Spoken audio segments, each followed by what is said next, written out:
a lot of football to get into here as week number 6 kicks off tonight in the Pacific Northwest. A divisional duel in the NFC West between the Seahawks and the 49ers. San Francisco, a Super Bowl favorite before the year got underway, off to a sub-500 start. Does that change tonight? But DRS, we did just show you some news around the NFL as everybody is back on the practice field getting ready for their Week 6 contest. For the Steelers, that's out in Sin City on Sunday. Pittsburgh started 3-0. They've now dropped 2 consecutive games, losing each by a single score late.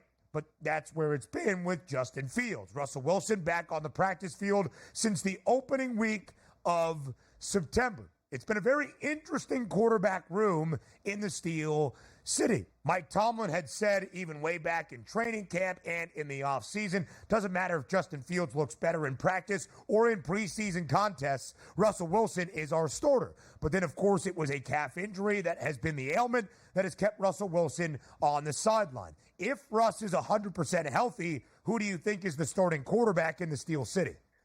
This is one where now Justin Fields is hanging on by a thread. And quite frankly, I don't think he should be. Like, they got up to a 3-0 start. You ask him to be your starting quarterback and win football games. He did that. Now taking a couple losses, but these losses aren't on Justin Fields. Do you want to tell me that that Colts game was like, it's Fields' fault? Over 300 yards. Yes, he did have a couple turnovers, but ran in 2 touchdowns, 50-plus yards rushing. And then last week where he goes, all right, tough environment, hour and a half delay in the game, wet, soggy field. When I left that football field, we had the lead, which meant that not even a field goal should be able to overtake us. Dallas had to drive the length of the field and score a touchdown, and they did. That's not his fault. So he's going to play this weekend against Vegas, which they should win, and they're favored to do so. FanDuel has him listed at a 3-point favorite, but I just feel like he's now at that point where he's looking over his shoulder when theoretically he shouldn't be doing that. His football game is fine. The Pittsburgh Steelers just need to get it together a little bit on defense, which never should have been the issue. So I look at this game and even say, Ben, let's just say Aiden O'Connell is going to start. I want to talk about him in just a moment as well. But if it's not going their way, 10-7 at the half, they're down. We know Mike Tomlin, from the day they acquired Russell Wilson, is looking for any chance to put him in that football game and have a chance to win. And the shame of it is, this is an opponent for the Pittsburgh Steelers you're supposed to beat. So if they win, that's good for Fields. But if there's any struggle and Russ comes in a tie game at the half and wins it, Tomlin's going to be like, see that? Put the guy in, won the football game. What maturity. Unbelievable. He was prepared. He's a hard worker and all this stuff. The easy access to remove Justin Fields. It's on Justin Fields to say, you know what? It's my football team. We win this game 24-10, 24-13, 27-17, where I control the tempo and I won this game on offense. That's what I'm looking for. But your question, sooner than later, Russ is getting out there. It's just a formality. The Pittsburgh Steelers right now still slightly favored to miss the playoffs, but a better outlook with a winning record in the first 5 weeks to make the postseason. DRS, I know you guys talked about this yesterday, but only 6 teams in what we expected to be the more competitive conference, that being the AFC, have a winning record. So this gauntlet that we expected where 10, 11 wins might be the minimum for a wild card team could look a little bit different around the AFC when all is said and done. Now, you wanted to talk about Aiden O'Connell. Go ahead. Yeah, here's the interesting part about that. This, to me, coming in the season, they were a dead team walking. But I can never fault a head coach for saying, we brought in a veteran quarterback, and I actually think he gives us the best chance to win football games.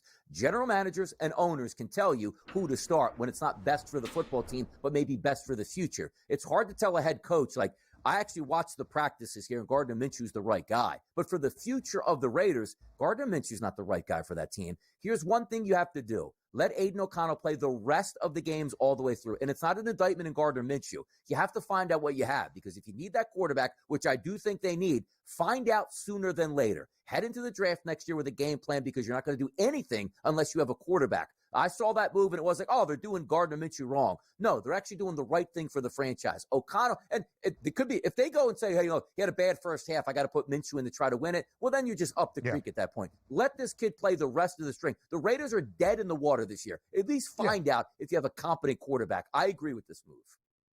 The Raiders are a 3-point home underdog. As an interim head coach, they were 7-1-1 against the spread. Competitive in games under Antonio Pierce. They were not expected to be. Hasn't been the case outside of their outright wins so far this season. Now, I'll just say this. I'm an Aiden O'Connell guy.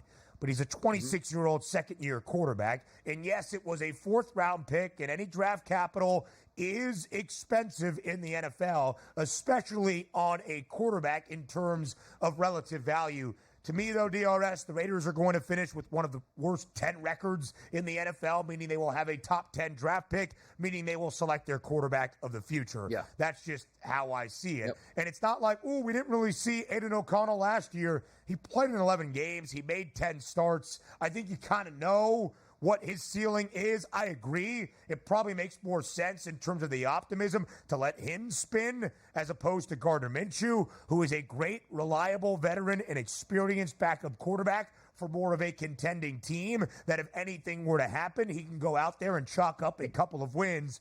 Probably not for this Raiders team that there's not a lot expected of, at least in my mind. Yeah, and correct. But that's a healthy organization trying to make the right decision because you're right. He's not a 21-year-old guy, but 26 as an NFL player, certainly not old specifically at the quarterback position, where if he does play well, you can even say, all right, well, next year he can be on the roster. And Gardner Minshew is the best backup in football. If you say, you know what, I have a competent team that's looking to make the playoffs and make a Super Bowl run, and my starting quarterback goes down 1 or 2 weeks, I can make an impact. Like, look at the Miami Dolphins right now. And they did have a big win against the New England Patriots, which sounds kind of funny to say. But if Gardner Minshew was the backup on the Miami Dolphins, maybe they win an extra 2 games here before Tua Tagovailoa comes back. Boy, backup quarterback, and we've talked about it ad nauseum this morning, having a legitimate one here can just keep your head above water over 4 games and go 2-2 is so big in this day and age that so many franchises just completely overlook. I completely agree, DRS. So Aiden O'Connell will get that start week number 6. Yeah. No Devontae Adams for Las Vegas. Nope. Still should be a good defense. Christian Wilkins, though, probably out for a few weeks. Let's get to the start of week number 6 on this Thursday night in Seattle. A crucial divisional duel for a team expected to easily handle this division and maybe easily handle the entirety of the NFC, but anything but for the 49ers in the opening 5 weeks. San Francisco is the sub-500 team in the Northwest tonight against a Seahawks team that started 3-0 has come back down to earth ever so slightly, dropping 2 consecutive games. San Francisco, DRS, a favorite in every game since the beginning of last season. So to see them as a road favorite is no shock. 3.5 points tonight in favor of the Niners. But short week, road Thursday night divisional football game. Can San Francisco cover that spread? I think they can. And usually I am a home team guy on Thursday nights, but let's also rewind last week. Maybe the 2 most embarrassing losses in the NFL came from the NFC West, where the 49ers had a double-digit lead at home and got beat by Arizona. And then you said, well, the Giants are coming to town without Neighbors and without Singletary. That should be a walk in the park for Seattle, and they lost that game. Here's the way I try to play it out, because pedigree, right? I think the more talented team is San Francisco, and quite frankly, you are banged up a little bit on that Seattle defense. And also, from a Seattle look at the games that they played. Game number 1, the Broncos, who seem to be a decent team at this point. At that time, they're still playing a rookie quarterback on the road in his first career start. That offense was terrible. Then you take a look at, you're playing teams like the Dolphins. You get smashed by them. The Patriots, terrible football team. And then you look at the Lions and the Giants. We say the Lions actually have a formidable offense. They absolutely hammered that defense on Seattle. And then you take a look at the Giants, which came in half-baked and rolled right over your football team. So when I look at that strength of schedule over the first 5 weeks, and I said the Dolphins, they rolled them. Well, the Dolphins came in without their quarterback. So now you're coming with an elite offense here and a good quarterback in Brock Purdy. They should move the football up and down that field tonight against the Seahawks, Ben. Just to clarify, the Hawks rolled the Dolphins, but that was Skylar Thompson's first game. Correct. 24-3 for Seattle. That was their only cover of the year. Plenty more from Thursday night football and the start of week 6 next. Football kicks off week number 6 of this NFL season. The San Francisco 49ers and the Seattle Seahawks. The Niners a 3.5-point road favorite up in the Northwest against the Hawks. Total is 49.5. DRS, a Seattle team that started 3-0, but entering a big Monday Night Football game in Detroit, we question just how true or perhaps fraudulent that 3-0 beginning was for Mike Macdonald and the Seahawks team. Frankly, they've come back down to earth, and they're 1-3-1 against the spread. The only cover against Skylar Thompson and the Finns out in Seattle week number 3. Well, San Francisco hasn't been great either, and at least Seattle still has a winning record, above 500 entering Week 6. The San Francisco 49ers, the Super Bowl co-favorites entering the year alongside KC. The very short favorites, nearly half the price of everybody else in the NFC to win that conference crown entering this season, are sub 500. They are 2-3. They have been booked as a favorite in all 5 games this year. They have covered in each of their wins. Week number 1 against the Jets. Week number 4 as a double-digit favorite against the New England Patriots at home. And oh, by the way, they've gone over in both of their wins. But, Donnie, the Niners have been a favorite in every football game, even Super Bowl 58, dating back to the start of last season. They're just 11-14 against the spread. And to me, this is an easy spot. If you want to be a Super Bowl favorite, if you want to win the NFC, if you want to be looked at as the favorite to win a conference crown, this is a game, despite it being a short week, the 49ers go on the road, win comfortably, and even cover as a 3.5-point road favorite. But it is a short week Thursday night football game, and that's what draws the doubt into my mind.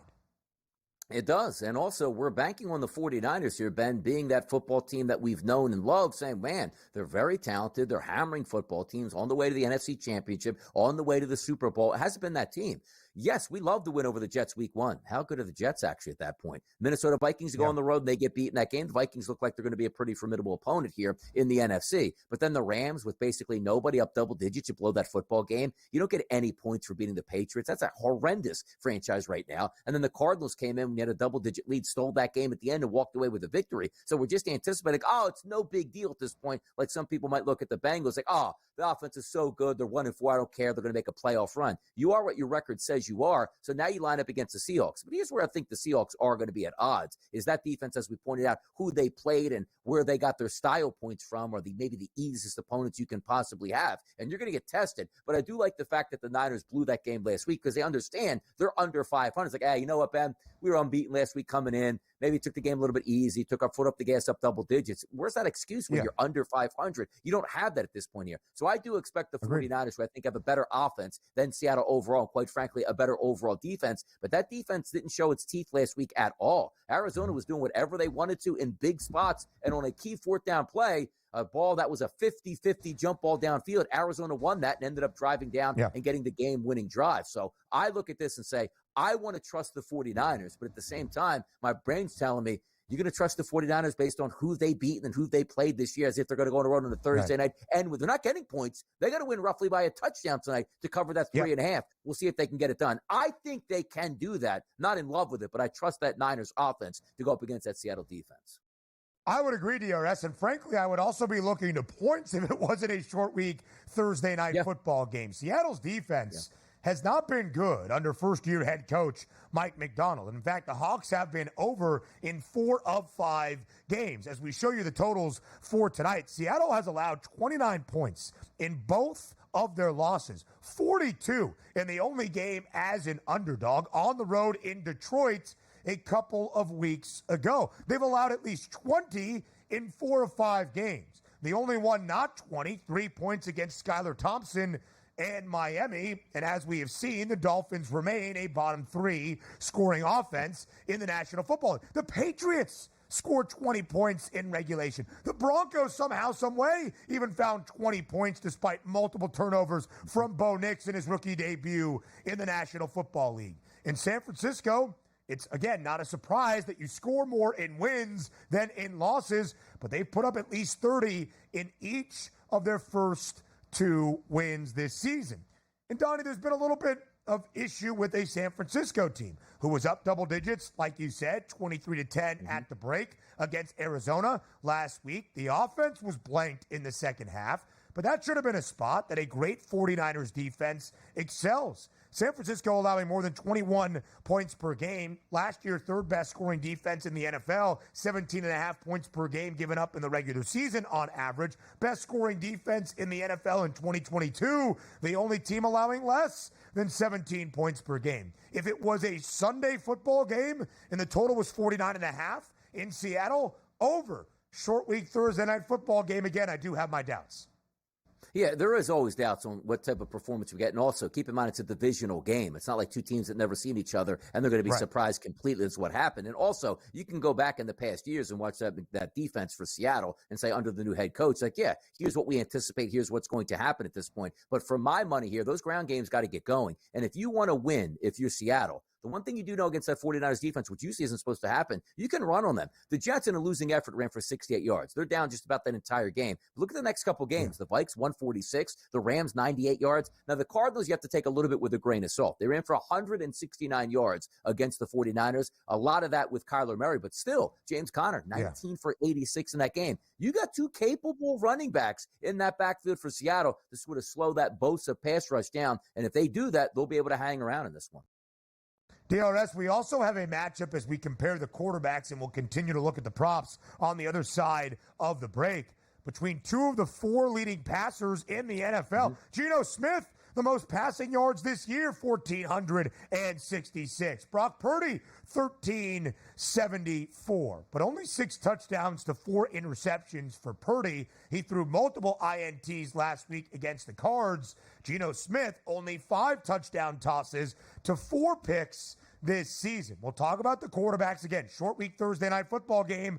Both have a prop at 250 or higher, and the individuals that will impact the outcome up next and what it all means on this Thursday night to start week 6, live right here on the early line. Right here on this Thursday to start week number 6 of the NFL season. DRS, a matchup tonight of two quarterbacks in Seattle. One who leads the NFL in passing yards, that's Gino Smith, and another guy that ranks inside the top 5, in fact, 4th, that's Brock Purdy. But in terms of touchdowns to interceptions, 5-4 for Gino Smith, 6-4, and multiple INTs thrown last week by Brock Purdy. How do you compare the quarterbacks for Thursday night? I do have the slight edge here to Brock Purdy. The reason I say that is obviously I love the play caller and Kyle Shanahan, but if he was on point last week, they win that football game. He just wasn't as decisive as you wanted him to be in the red zone. That cost him in the end. He scored touchdowns as opposed to kicking field goals or non-field goals because you don't have a kicker. That's certainly going to catch up to you, and it did last week. I expect a much cleaner performance in the pocket today for Brock Purdy, and also keep in mind, both of these quarterbacks have a lot of weapons at their disposal. Running backs, wide receivers, tight ends. We should have a pretty competent performance out of both of them. And we're not having the expectation, this guy's like, Gino Smith's been around the block quite a few times. Brock Purdy's played in some big football games. They just need to be clean. And also, we're not at full gas on both of these defenses. That's a banged up defensive line, banged up linebacking core, and banged up secondary for the 49ers, and a lot of missing pieces on Seattle. So it's rare in this day and age of, yes, we're throwing the football, to actually see two quarterbacks, Ben, at the FanDuel Sportsbook in that 250 range. How many times? 225, one's 211, one's 198. So they're expecting points tonight by posting those numbers. Both of these quarterbacks should have legitimate chances to throw 2+ touchdowns apiece. And also, the anytime interception is live. Why? Because I do think we're going to get a lot of passing tonight in this game. And also keep in mind, in Seattle, you worry about those weather conditions. Is it rainy or not? Not going to be rainy tonight. Cooler conditions, light winds. We should have a perfect night for football. And these two quarterbacks should be able to get after it in the air. For me, slight edge to Purdy, because I think overall, which includes George Kittle, he does have better weapons. So I'll go that route. Gino Smith in the opening win this year for Seattle, less than 200, pretty comfortable game against Denver. In the 4 since, he has been over this number in 4 straight. DRS, you mentioned the ground game. San Francisco allowing $169 last week. A lot of that with the legs of Kyler Murray. Gino Smith not necessarily as mobile as Murray, but San Francisco allowed less than 90 yards per game on the ground a year ago, 3rd best in the NFL. This year, about $110. Seattle on the other side, giving up nearly 121 rushing yards per game. And it's not Christian McCaffrey, but Jordan Mason has been pretty good despite coughing up the football late in the 4th quarter. That really did cost San Francisco a week ago. How do you compare the running backs tonight in Seattle? I like both running backs. I think they're going to have some pretty good impacts here. You take a look at Kenneth Walker here, 103 yards, 80 yards, and a 5 for 19, which is a disappointing effort. Also was banged up a little bit. If he's healthy, the key to the running games, Ben, helps the quarterback out, because now you talk about if you have an effective running game, the play action pass works, the defenders can't pin their ears back, the linebackers can't crowd the line of scrimmage, and it works off. But also keep in mind, Ken Walker in the receiving game here, 57 yards, 36, and 6 yards here. And I believe that 6-yard game, I want to say he was banged up a bit there. So I do think you can attack, but you're right about this. The one thing you love about San Francisco, you're not really worried. And maybe Deebo Samuel steals a red zone carry or two, but it's not like we're working in a atmosphere of Detroit where it's like, boy, who's ever in on the goal line might get those carries, whether it's going to be Gibbs, whether it's going to be Montgomery. You have a clear lead dog. And the one thing you know, Christian McCaffrey's not coming back anytime soon. You saw the fumble in the red zone last week. What are you supposed to do with your star running back here? Say, you know what? Yep. We trust you. Let's give you those carries, 15 to 20 tonight. We'll give you the goal line work here. We know that fumble certainly was a mistake by you. That probably won't happen again. Let's go out and prove it here. But for my money, if you said, Donnie, you got to bet one player to go over his yards, it's probably Mason. Because why, Ben? If I think the Niners will be able to win this game, maybe Walker's not getting those extra 3 to 4 carries in the fourth quarter, and Mason actually is. So, DRS, because we have 2 of the top 4 leading passers in the NFL, their pass catchers have some numbers that you can certainly dive into tonight. And let's start with Brandon Ayuk, the man who was finally paid this offseason for San Francisco and finally looking like he was worth the paycheck. 12 targets last week, 8 grabs, 147 yards. As a Brandon Ayuk fantasy owner in both of my leagues, I was very happy to finally see him have more than 50 receiving yards in a game. He came through clutch last week for the 49ers. No receiving touchdowns this year, though, for Ayuk. Yeah, finally good to see him back, though. You're right. There's 2 ways you can look at this, and sometimes you make it harder on yourself, and I love to do this. And here's what I'm stating. Ayuk finally was back to Brandon Ayuk mode. Like, this guy's our number 1 wide receiver, great route runner. He's open. We're finding him the football. You know, he didn't get the football last week, really. It was Deebo Samuel. So now you say to yourself, you see that 57.5, which is actually up from 55.5, where people are saying, hey, look, we didn't get you the football enough. Now we're going to make sure you get the football. The one thing I do expect is those 2 guys at wide receiver for San Francisco, they should be open tonight. This is a defense that can be had and an offensive coordinator that can dial it up with the best.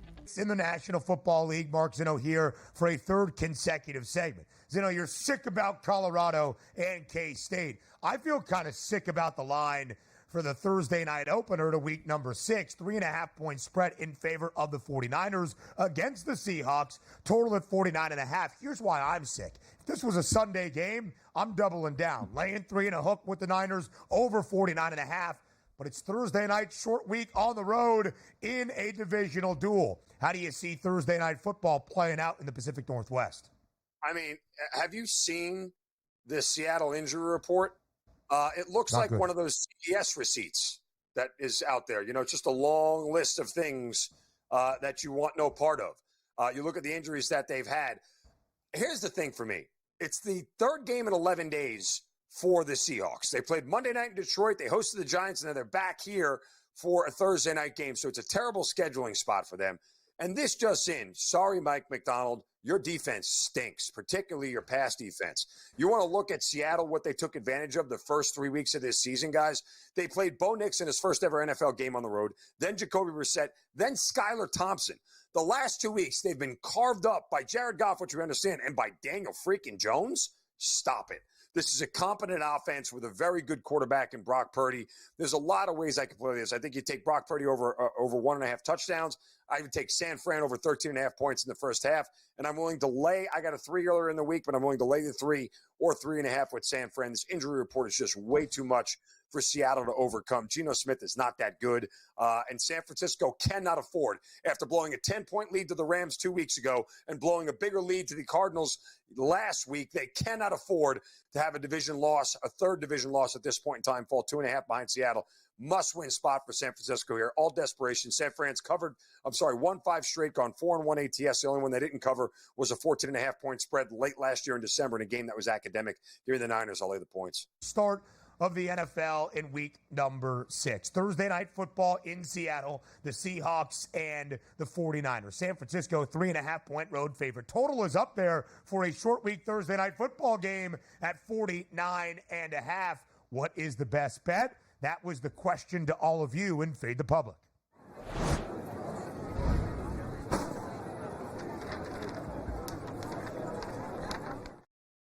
All right, at last check, by my last recorded tally, we did ask the public best bet Monday Night Football, KC and New Orleans inside Arrowhead. Saints 5.5-point dog. Public loved it. Who could fault them? 5.5-point underdogs. Really good this year. Not on Monday night. The public DRS in these FTP polls for a best bet. now 3 and 5. Speaking of the numbers 3 and 5, 3.5-point spread in favor of the 49ers on the road tonight.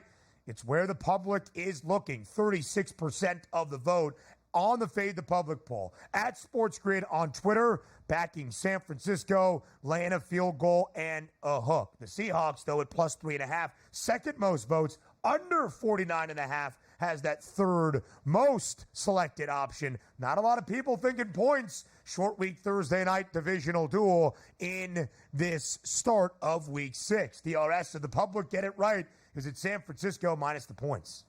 I think the public did get it right. Are we in love with that hook there? No, we're not, because it means the 49ers probably have to win this game by a touchdown. Can they? Absolutely. Is it hard to do against a divisional opponent on short rest on the road when you're not playing great football? Maybe so. Both of these offenses should be able to get after it, but I am very surprised here because it's usually an automatic every time we bring up these polls where if you include the total, typically the over, no matter what the price or where it sits, always has the advantage over the under. But now we see a decided advantage from the underbackers at 24% backing the under and only 13% backing the over 49.5. Because I think sometimes we just get beat down on these primetime games where these teams are coming in beat up and battered and just looking to survive as opposed to absolutely eviscerate their opponent on both sides. So I do think that's a bit of a surprise because the public typically likes the overs. And also, we are deemed to believe that the 49ers are a better team from the Seahawks. They just haven't showed it. Last 2 weeks, you can even I can't believe that the Seahawks lost to the Giants at home.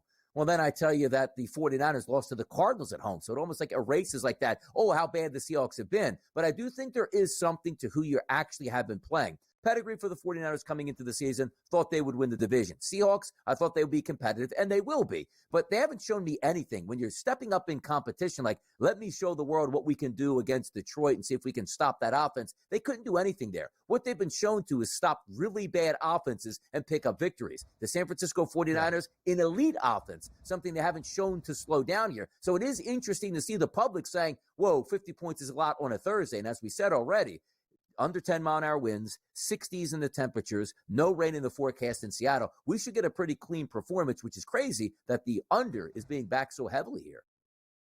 Yeah, I completely agree, DRS, and I think it's only from the perspective of a short week Thursday night football game. The Niners defense hasn't been great, giving up more than 21 points per game. They were the best defense in the league 2 years ago, less than 17 points per game, third best a season ago. They've had some key injuries. Seattle's defense has not looked great, and the Seahawks have a ton of injuries on this short week. Seattle has allowed 29 points or more in its 2 consecutive losses, 42 to Detroit in the Motor City. All right, on the road, Detroit, good offense, 29, although one was on a blocked field goal. So really 23 to the New York Giants without Malik Neighbors and Devin Singletary a week ago. I'm leaning points, at least San Francisco points, and I do believe the Niners. If you want to be considered a Super Bowl frontrunner, the NFC title favorites, this is a game you win and win comfortably. The Niners have been booked as a favorite in every game this year. They're both 2-3 straight up and against the spread. They have covered comfortably in their 2 wins this season, but only 2 wins in that is the issue. Seattle, meanwhile, 1-3-1 against the spread, did not cover in its only game as a dog in Detroit 2 Monday nights ago. And Donnie, I think my best bet for this game is something our producer extraordinaire, Joe Frizo, pointed out to both of us. San Francisco is greater than a $2 favorite to win the NFC West this season. A lot of odds, optimism, and expectation for the 49ers entering 2024. The Niners have won the NFC West divisional crown each of the past 2 years. After a dismal 2-3 start, the Niners are still a minus money favorite, but it's only minus 115 now on the FanDuel Sportsbook. San Francisco wins this game tonight, and they should. They're back in first, even with an even 500 record at 3-3 in the NFC West, because the Seahawks are the only team with a winning record in the division as of this moment. So maybe it's not worth laying 3.5. I probably still will. I'm going to go bet San Francisco at the commercial break at minus 115 to win the NFC West. It does make some sense. It almost feels like they're baiting you into that, right? Because that's the way it's supposed to happen. You're supposed to get a 49ers win tonight. They are favored, which means they'll be back in first place. The Arizona Cardinals, yeah, they're a tough team and they'll fight you, and they already beat the 49ers, but the expectations aren't high. And the Rams might be out of it by the time they get the reserves back here at the wide receiver position, actually challenge for that division. So we're thinking about how good the San Francisco 49ers actually are. Because if you wait tonight and say, all right, I don't know if the 49ers are going to win, and let's just say they lose, certainly that number is going to go higher. But if the 49ers win tonight, that number you probably won't see again for the rest of the season, unless you have devastating injuries on the San Francisco 49ers. So it does make some sense. I'm interested to see what we get out of Seattle tonight, because this is one of those opportunities where they can actually take a strangle on this division, improve to 4-2, and make the Niners drop to 2-4, which includes the 49ers the Seattle Seahawks already beating the 49ers. So a lot is at stake tonight, and there's a lot of weapons on that football field. Could it be controlled by the running game? Is it controlled by the two quarterbacks? Do we see better red zone passing out of Brock Purdy tonight? Do we see Gino Smith, shake off that game last week and actually hit some deep shots to DK Metcalf? There's a lot to go over and a lot to be at stake and a lot of fun. With a 49.5, we should get some fun tonight.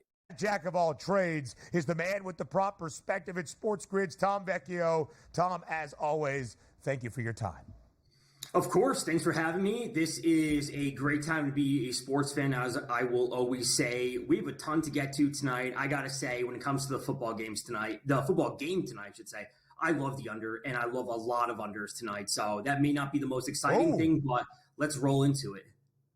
Short week Thursday night football game, our fifth of this season. First three dead unders. Last week, a scoring bonanza in Atlanta into overtime between the Falcons and the Buccaneers. So, Vecchio, we always use the numbers, the spread, the money line, and that total to inform how we see the game playing out. 3.5-point spread in favor of the road team, the 49ers in Seattle. Total is up there for a short week Thursday night football game at 49.5. You like the under? You like a lot of unders. How come? I think we need to take a step back from this game and look at what both of these teams have been through. The 49ers, the past 3 weeks, we have these blown leads against what I'm going to say are inferior teams. They look like a mess on offense. They can't close things out on defense. Seattle, off to this flying 3-0 start. Then they finally get tested, especially against the Lions. And then they get run all over last week when they're 7.5-point home favorites. We have a divisional game. Both of these teams are trying to right the ship. What does that mean? It is going to be a ground game. They want to eliminate the variance. And that means keeping things under control. This is a divisional game. We could be looking at Seattle blowing this 3-0 start and all of a sudden being 3-3. The 49ers, they're going to be sitting here being under 500 after this game. I think they want to eliminate all of these potential mistakes and keep this game as simple as possible. 50 points for a divisional game on a short week, especially when the 49ers aren't healthy? Absolutely no. Give me the under. Yeah, by the way, Tom, we usually ask the public poll, or fade the public poll here. We asked the public what their thoughts were. They actually like the under in a big number as well. So that's one of the interesting points to bring up. Most people typically just cheer for the overs, but the public's saying under along with you tonight. Let's take a look at some of these quarterback props tonight. Gino Smith and Brock Purdy. The thing I like about this is a lot of times we see 190s, 201s, 211s here. Both of these quarterbacks listed on the FanDuel Sportsbook, Tom, over 250.5. That's for Gino Smith, and 253.5 for Brock Purdy. Touchdown passes, both of the quarterbacks at over 1.5. One is at minus 118. That's Brock Purdy. The other at plus 108 for Gino Smith. What are the quarterbacks doing for us tonight, Tom? I think we actually could see a half-decent game from Gino, and it could be similar to that Monday night game against the Lions where they may be playing from behind, so he has to pass and just get the volume, maybe a little bit of garbage time if that's what you want to call it. Purdy, I have a tough time with Purdy props outside of one of them tonight, which we can certainly get to, which would be under 20.5 completions. I think, again, this has to be a ground game from the 49ers. And he's been really good. He leads the league with 8.8 yards per attempt. So they're breaking off these chunk plays and then reel that in, right? Reel that in with the running game with Mason. So, listen, he's averaging 20.6 on the year. I don't see him flying over this number. If he's flying over this number, I think Seattle's live on the money line at that point. So let's go to the running backs then, Vecchio. If we're not expecting a ton of points and we're looking to maybe fade the quarterbacks in terms of their overall offensive production tonight, Kenneth Walker III, a much lower prop than that of Jordan Mason. Kenneth Walker III's been good. San Francisco's defense up front, not nearly as stout as years past. Seattle's had a ton of issues defensively. How big of a role do both backs play tonight on Thursday Night Football? I think it's going to be huge. I think they both go over their yards prop. I think they both go over their attempts prop. And again, we saw Tyrone Tracy run all over Seattle last week. Gibbs and Montgomery for Detroit 2 weeks ago both had solid games on the ground.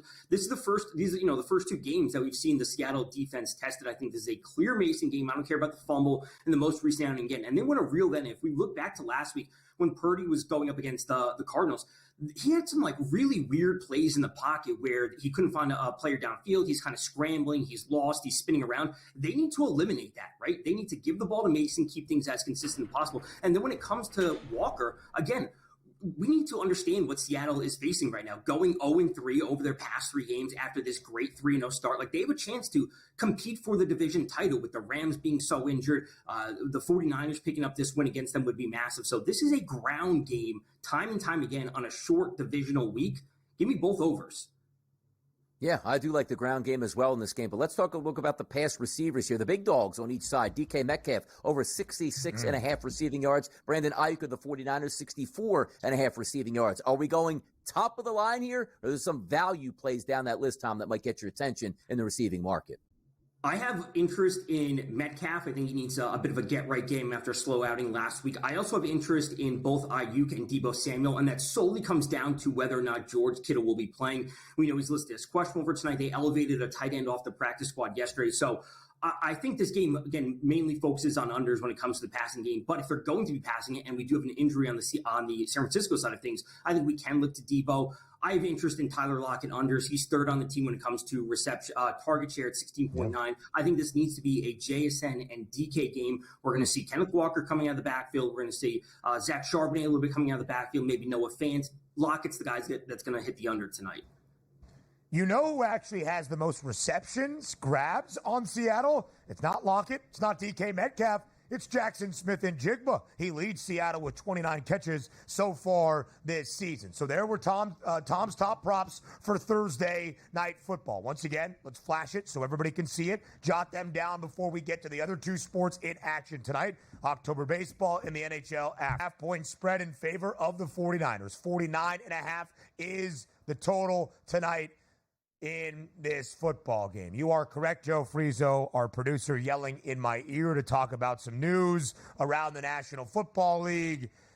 Couldn't have done that in the commercial break. Had to make your ill-informed jokes. All right, so let's go to that news around the NFL. The New York Jets have made a change, DRS, in terms of who is going to be their offensive play caller. It is no longer Nathaniel Hackett. It is going to be Todd Downing. He's the new team play caller for the New York Jets starting Monday night in that crucial matchup against the Buffalo Bills. Interim head coach Jeff Ulbrich announcing that earlier this morning. What do you make of the decision and the shifting coaching staff in New York? It makes no difference, and also brings up, why is Nathaniel Hackett still employed by the New York Jets? Isn't that the question that we have here? It's clear that it's the offense's issue here. Now, the play calling isn't good, even though it was a handpicked play caller by Aaron Rodgers, who has the ability to line up on the line of scrimmage and change any play he wants, but apparently it's the play caller that has to change for Aaron Rodgers. So the excuses keep firing in, but also gives you the ultimate out. You have a good game on Monday night. Hey, look, it was the head coach and the play caller. Now we're on our way to the Super Bowl, which obviously we don't think is going to be the case until they really turn it around and go a couple weeks with victories and looking solid on offense. But I just think it's funny. It's like rearranging the chairs here. Did we really think the play caller was the issue? No, the quarterback is the issue, people. So there's been a lot of reports that maybe the Jets and Robert Saleh were going to fire Nathaniel Hackett, who is only the offensive coordinator because he is best buds with Aaron Rodgers. He does not deserve to be the offensive coordinator in New York based on his performance either there or with the Denver Broncos. But with all that being said, that report was kind of disputed. Maybe there was some truth to it. Either way, DRS, I think one of the reasons that Hackett wasn't named the interim head coach is because then the onus is on Aaron Rodgers. You can legitimately point to his best buddy calling the plays and be like, hey, they don't got it. It's because of Hackett. So this is a little bit intriguing to me. Again, as I think that Aaron Rodgers is the puppet master, despite him resenting that very idea coming out of my mouth. Is he now trying to push his guy to the side so that if things don't work out offensively, it's on Todd Downing, another scapegoat? I don't know. Maybe I'm being a conspiracy theorist that I blame Aaron Rodgers for being, but that's just how I'm seeing it. No, but just go back to last year. Late in the season, Jets are out of the playoffs. Aaron Rodgers wanted to throw a couple slant passes in practice and literally took food off a man's table and then tried to play it out like he would never do that, and that was ridiculous. It wasn't up to him. Yes, it was. He always told you he was coming back. If it wasn't to the game, it was to practice. So we've been seeing this before. Let's see how this plays out on Monday Night Football, because it is going to be awesome. Yeah. Either way. Jets win, big story. Jets lose, big story. Can't lose.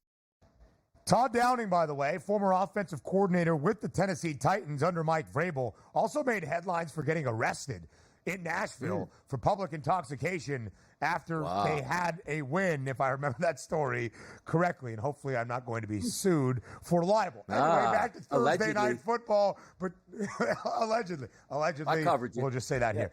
Yeah, thank you. Thank you, DRS. I appreciate it. And listen, you've been winning cases in litigation all Thursday morning long. So let's get to Thursday Night Football in Seattle between the 49ers and the Seahawks. 3.5-point spread in favor of San Francisco. 49.5 is the total. DRS, we have broken down this game. You heard Tom Vecchio's thoughts. When all is said and done, how are you playing Thursday night to start off week 6?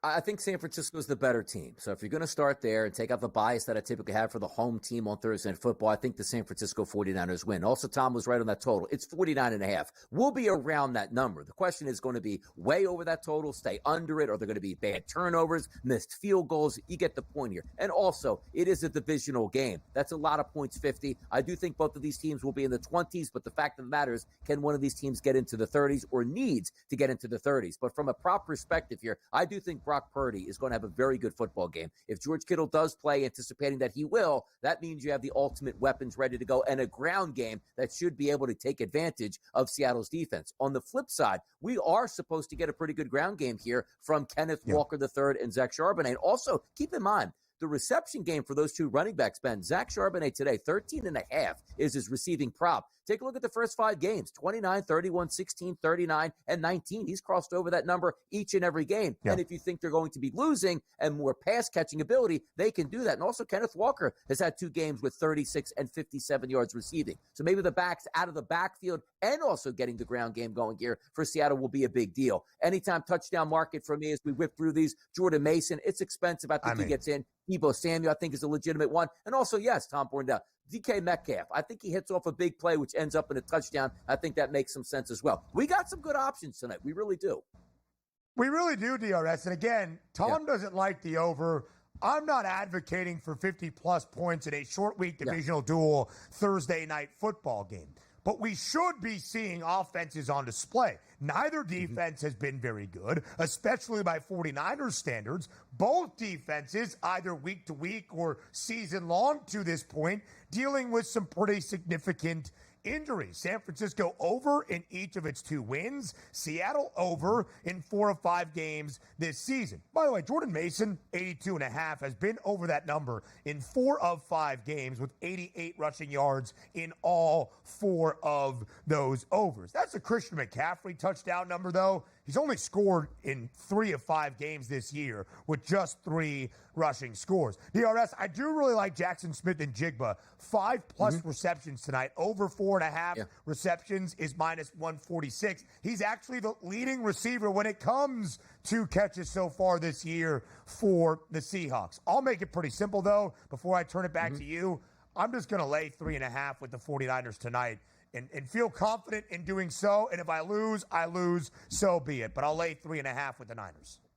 Yeah, most of my notes here this morning did start, typically it's with the quarterback and the wide receivers, but it did start with the running backs here. The ability to rush on both of these games, I think, is going to be huge. And also, usually when you say, well, the running backs are going to eat up a lot of the clock, that means that play action path is going to be available where you can shoot that football downfield. So I do look for some good touchdown markets. Mason and Samuel. I don't think you can lose with both of those guys tonight for the 49ers money pay dirt.